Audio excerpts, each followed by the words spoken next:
So I'm trying to compose my blog post for tonight. And I'm thinking, it sounds really believable that I went to prison and hugged a bunch of really nice prisoners while a DJ Busy threw on some records and Richard Branson told me where I can score some free heroin.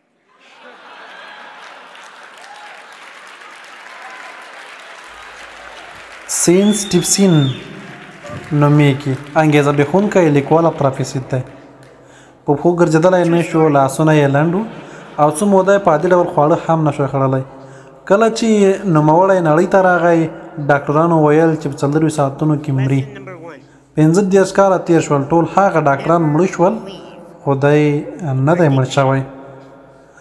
سین وایي خلک چې ما ګوري فکر کوي زه اړمن، بېچاره او معیوب یم، خو د دوی په دغه فکر ماته خندا راځي.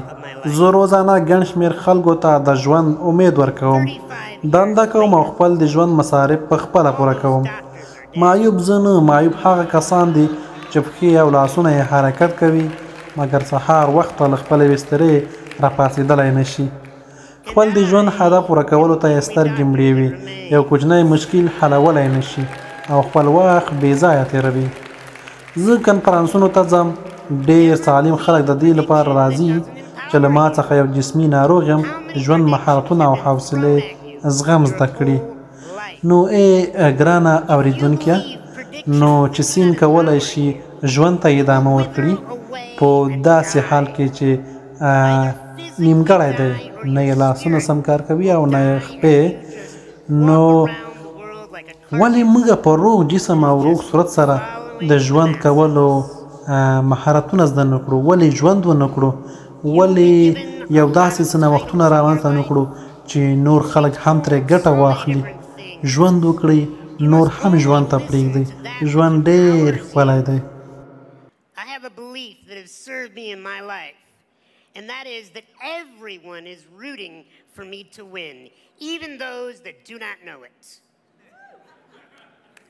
And I am not here today to tell you that I have had adversity in my life, and so therefore I know what you're going through. I don't have a clue what any of you are going through in your lives. I did not grow up in your neighborhoods, more than likely. I did not have your set of parents, nor do I live in your body. I have not had the events that you've had happen to you. I can tell you I am only an expert on one thing, and that's how to be me. And I do it well.